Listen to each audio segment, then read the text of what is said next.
G20 summit में भारत को बड़ी कामयाबी मिली है। G20 के घोषणा पत्र पर सहमति बन गई है। नई दिल्ली लीडर्स घोषणा पत्र को मंजूरी मिली है और सभी देशों की इसमें सहमति हुई है। दिल्ली घोषणा पत्र में कुल 112 मुद्दों को शामिल किया गया और G20 में अब तक का सबसे विस्तृत और व्यापक घोषणा पत्र है ये। घोषणा पत्र में यूक्रेन जंग का 4 बार जिक्र किया गया है। सस्टेनेबल डेवलपमेंट गोल पर अब सभी देश काम करेंगे। भारत की पहल पर वन फ्यूचर अलायंस बनाया जाएगा। बायोफ्यूल अलायंस अब तैयार किया जाएगा। भारत, अमेरिका और ब्राजील इसके फाउंडिंग मेंबर होंगे। एक धरती, एक परिवार, एक भविष्य पर फोकस रहेगा। मल्टीलेटरल डेवलपमेंट बैंकों को मजबूती देंगे। ग्लोबल साउथ की प्राथमिकताओं पर जोर दिया जाएगा और क्रिप्टो करेंसी को लेकर एक ग्लोबल पॉलिसी बनाने पर चर्चा की जाएगी। भारत ने एक कॉमन फ्रेमवर्क बनवाने की बात पर भी जोर दिया है और दुनिया में तेजी से विकास करने वाले शहरों को फंड दिया जाएगा। ग्रीन और लो कार्बन एनर्जी टेक्नोलॉजी पर भी काम किया जाएगा। सभी देशों ने आतंकवाद के हर रूप की आलोचना की है। In terms of its organization and program, the Indian presidency, if I may say so, has been exceptional. Events have been spread across 60 cities, which are truly across the length and breadth of India. There has been a popular participation and a societal involvement of an extraordinary degree. The interest in G20 proceedings have been particularly strong among our youth. It has been an opportunity to showcase our culture, traditions and heritage as well. The G20 has contributed to making India world ready and the world India ready. तो G20 summit चल रहा है और हमारे साथ सहयोगी Rajiv Tiwari live जुड़े हुए हैं दिल्ली से। राजीव, सबसे विस्तृत और व्यापक घोषणा पत्र और इसको आज मंजूरी मिल गई है और साथ साथ भारत की एक बड़ी कामयाबी माना जा रहा है इसको। बिल्कुल, देखा जाए तो यह भारत की बड़ी कूटनीतिक जीत है, क्योंकि देखिए जो घोषणा पत्र, नई दिल्ली घोषणा पत्र जो पास हुआ है, सबकी सहमति बनी है और प्रधानमंत्री नरेंद्र मोदी ने इसे पास किया है, यह एक बड़ी जीत है।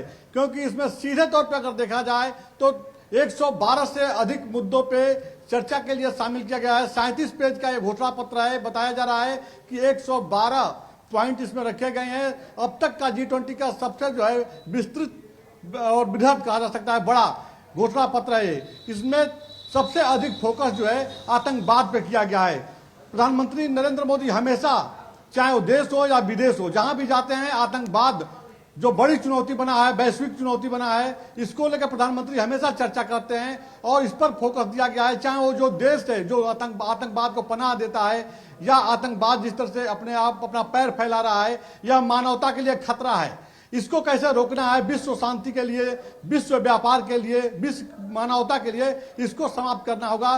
साथ ही इसमें कहा गया है कि यह जो समय चल रहा है यह समय युद्ध का नहीं है, अब वो समय चला गया है युद्ध वाला। अब जो है हम लोग को नए हिसाब से व्यापारिक दृष्टिकोण से आगे बढ़ना है, मानवता को लेकर आगे बढ़ना है। और दूसरी बात जो है, आज जो है अफ्रीकन संघ को जो है शामिल किया गया है, यह एक बड़ी बात रही है। 2 सत्र आज हुए हैं। वन अर्थ वन फैमिली सत्र का समापन 3 बजे शुरू हुआ था, जो समाप्त हो गया है। अब जो है यहाँ से जो भारत मंडपम से जो है राष्ट्राध्यक्ष जो है अपने अपने होटल जाएंगे, वहाँ वो लोग कुछ देर आराम करेंगे, फिर शाम 7 बजे जो है भारत मंडपम में लोग पहुंचेंगे। राष्ट्रपति द्रौपदी मुर्मू ने आज डिनर दिया है, स्पेशल डिनर दिया है, जिसमें सभी राष्ट्राध्यक्ष, विदेशी मेहमान जो है इसमें शामिल होंगे। साथ ही जो राज्यों के जो मुख्यमंत्री हैं उनको इनवाइट किया गया है, वीवीआईपी जो है उनको इनवाइट किया गया है, जिसमें बताया जा रहा है कि मनमोहन सिंह, एचडी देवगौड़ा और छत्तीसगढ़ के जो मुख्यमंत्री हैं बघेल, राजस्थान के मुख्यमंत्री अशोक गहलोत, कर्नाटक के मुख्यमंत्री, यह लोग शामिल नहीं हो रहे हैं। लेकिन कई राज्यों के मुख्यमंत्री इस समय दिल्ली पहुंच गए हैं। सबसे बड़ी बात यह है कि बिहार के मुख्यमंत्री नीतीश कुमार दिल्ली पहुंचे हुए हैं, ममता बनर्जी दिल्ली पहुंची हुई हैं, और एक जानकारी यह भी मिल रही है कि तमिलनाडु के मुख्यमंत्री स्टालिन भी दिल्ली पहुंचे हुए हैं। तो क्या थोड़ी देर बाद ये लोग भारत मंडपम पहुंचेंगे, भोजन कार्यक्रम में यह लोग शामिल हो रहे हैं, यह देखना महत्वपूर्ण होगा। अब जो समय है, प्रधानमंत्री नरेंद्र मोदी की एक बड़ी जीत है, क्योंकि देखिए प्रधानमंत्री नरेंद्र मोदी लगातार इस बात को कह रहे हैं कि यह जो G20 की बैठक हो रही है, 2 दिवसीय जो बैठक हो रही है, यह एक नया इतिहास लिखेगी। क्योंकि आज देखिए अब G20 का कहा जा सकता है या आखिरी बैठक है, क्योंकि जब आगे जब बैठक होगा G20 का तो G21 हो जाएगा। अफ्रीकन संघ को शामिल कर लिया गया है।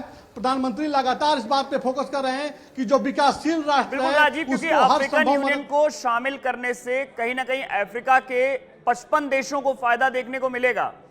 जो अफ्रीकन यूनियन को शामिल किया गया है तो 55 देश लाभान्वित होंगे, और कहीं ना कहीं जब G21 हो जाएगा अगली बार। बिल्कुल बिल्कुल यही बात, आज का दिन स्पेशल डे के रूप में कहा जा सकता है। भारत में जो बैठक हो रही है, तो G20 को लेकर के जो बैठक हुई है, एक नया इबारत लिखा गया है, ये एक नया अध्याय है। प्रधानमंत्री नरेंद्र मोदी कहा जा सकता है विश्व गुरु बनने के क्रम में आगे बढ़ रहे हैं। जो लगातार कहा जा रहा था कि आने वाले समय में दुनिया का नेतृत्व तो भारत करेगा, विश्व गुरु बनेगा, कहा जा सकता है कि आज नई दिल्ली घोषणा पत्र जो पास हुआ है, कहीं ना कहीं विश्व गुरु बनने के क्रम में यह एक बड़ा कदम है। आने वाले समय में दुनिया के जो देश हैं, आज दुनिया की कहा जा सकता है तमाम महाशक्तियां इस समय दिल्ली में मौजूद हैं, और जिस तरह प्रधानमंत्री नरेंद्र मोदी के इस घोषणा पत्र को सपोर्ट किया गया है, कहीं ना कहीं आने वाले समय में एक बड़ा फायदा मिलेगा। इस 2 दिन के बैठक में एक भविष्य का रोड मैप तैयार किया जा रहा है। कल वन फ्यूचर पर चर्चा की जाएगी। जो लाइन दिया गया है, जो थीम दिया गया है, वसुधैव कुटुंबकम, उसको लेकर के प्रधानमंत्री नरेंद्र मोदी चल रहे हैं। और यही वजह है कि प्रधानमंत्री लगातार इस बात को कह रहे थे कि जब वो समय आ गया है कि G20 में जो है अफ्रीकन संघ को शामिल किया जाए, तो उस पर भी सबकी सहमति बनी। अब अफ्रीकन यूनियन जो है अस्थायी रूप से जो है अब G20 का मेंबर बन गया है। देखिए सबसे बड़ा झटका अगर किसी को लगा है तो चाइना को लगा है। जिस तरह से भारत की इकोनॉमी लगातार डेवलप हो रही है, और दुनिया के तमाम देश इस समय भारत के तरफ देख रहे हैं और भारत में निवेश करने के लिए तैयार हैं, तो आने वाले समय में भारत कहीं ना कहीं एक नया अध्याय लिखेगा। प्रधानमंत्री का जो विजन है कि 2047 तक हम विकसित राष्ट्र बनेंगे, हमारी इकोनॉमी दुनिया की इकोनॉमी में तीसरे स्थान पे, 3 इकोनॉमी में 1 स्थान मेरा भी होगा। तो कहीं ना कहीं आज का जो बैठक है, आज का जो एजेंडा रहा है, वह इस बात की गवाही दे रहा है कि प्रधानमंत्री नरेंद्र मोदी ने अपना लाइन खींच दिया है, और दिन दूर नहीं जब आने वाले समय में भारत का परचम दुनिया में लहराएगा। फिलहाल अगर आज की बात की जाए तो 2 दिन के लिए देश की राजधानी दिल्ली वैश्विक राजधानी बनी हुई है। चाहे वो अमेरिका की राष्ट्रपति की बात कीजिए, या ब्रिटेन के प्रधानमंत्री की बात कीजिए, जापान के प्रधानमंत्री की बात कीजिए, कनाडा के प्रधानमंत्री की बात कीजिए, ये सारे राष्ट्राध्यक्ष और प्रधानमंत्री यहाँ पे मौजूद हैं, और सभी लोगों को इंतजार था कि प्रधानमंत्री क्या कुछ कहेंगे। तो वास्तव में प्रधानमंत्री का जो विजन है, प्रधानमंत्री का सबसे बड़ा विजन है, सबसे बड़ी बात जो कहते हैं, देखिए इस घोषणा पत्र में 4 बार यूक्रेन का जिक्र किया गया है, लेकिन रशिया का जिक्र नहीं किया गया है। यूक्रेन जो आज जो युद्ध से जो प्रभावित है, और इसके प्रभाव से जो आने वाले समय में यूरोपियन कंट्री में खाद्यान्न संकट उत्पन्न होने वाला है, यह एक बड़ी चुनौती बनने वाली है। तो उससे कैसे निपटा जाएगा, इसका भी जो है कहा जा सकता है उत्तर प्रधानमंत्री नरेंद्र मोदी के पास है। और प्रधानमंत्री नरेंद्र मोदी ने अपना माइंड जो है कहा जा सकता है कि अपने दिमाग में एक रोड मैप तैयार किया है वसुधैव कुटुंबकम को लेकर के, कि हर देश को सहयोग देना है, चाहे वो मित्र हो या दुश्मन हो। लगातार जो प्रधानमंत्री नरेंद्र मोदी यही कहते हैं, जो हमारी आलोचना करता है हम उसको भी साथ लेकर चलना चाहते हैं, क्योंकि हम मानवता के पुजारी हैं। भारत जो है मानवता की पूजा करता है, मानव की रक्षा करता है। वैक्सीनेशन, जब देखिए कोरोना संक्रमण काल जब शुरू हुआ था, तो वैक्सीनेशन जो दिया गया था दुनिया कहीं ना कहीं इस अगर घोषणा पत्र की बात करें तो 112 मुद्दों को शामिल किया गया है। सस्टेनेबल डेवलपमेंट गोल भारत की पहल है कि वन फ्यूचर अलायंस बनाया जाएगा, biofuel alliance, Bharat, America, Brazil इसके फाउंडिंग मेंबर होंगे। एक धरती, एक परिवार, एक भविष्य पर फोकस किया जाएगा। तो कहीं ना कहीं भारत ने जो मुद्दे रखे, सभी देशों ने, उसके राष्ट्राध्यक्षों ने उसको माना है। राजीव,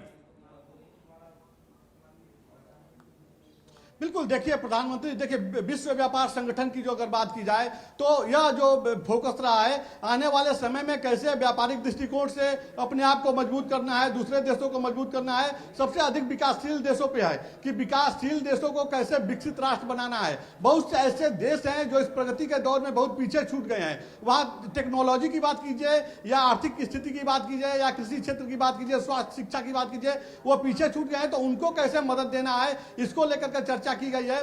और जहां तक देखिए ग्रीन एनर्जी की बात कीजिए, व्यापार की बात कीजिए या तमाम देशों को रक्षा क्षेत्र में सहयोग की बात की जाए, अभी जो जानकारी मिल रही है सूत्रों से कि बहुत जल्द अमेरिका के साथ प्रधानमंत्री नरेंद्र मोदी एक बड़ा डील करने वाले हैं रक्षा क्षेत्र में। यह भी जो है, जो भारत के जो विरोधी देश हैं उनके लिए एक बड़ी चुनौती साबित होगी। आज देखिए जिस तरह से भारत का इकोनॉमी लगातार डेवलप कर रहा है, तो दूसरे देशों को लग रहा है कि अगर भारत में देखिए युवा शक्ति है, भारत में टेक्नोलॉजी है। सबसे बड़ी बात यह है कि देखिए अमेरिका के राष्ट्रपति जो बाइडेन इस समय भारत में हैं और G20 की बैठक में शामिल होने के लिए भारत पहुंचे हैं। 2 सत्र उन्होंने अटेंड कर लिया, कल तीसरा सत्र अटेंड करेंगे।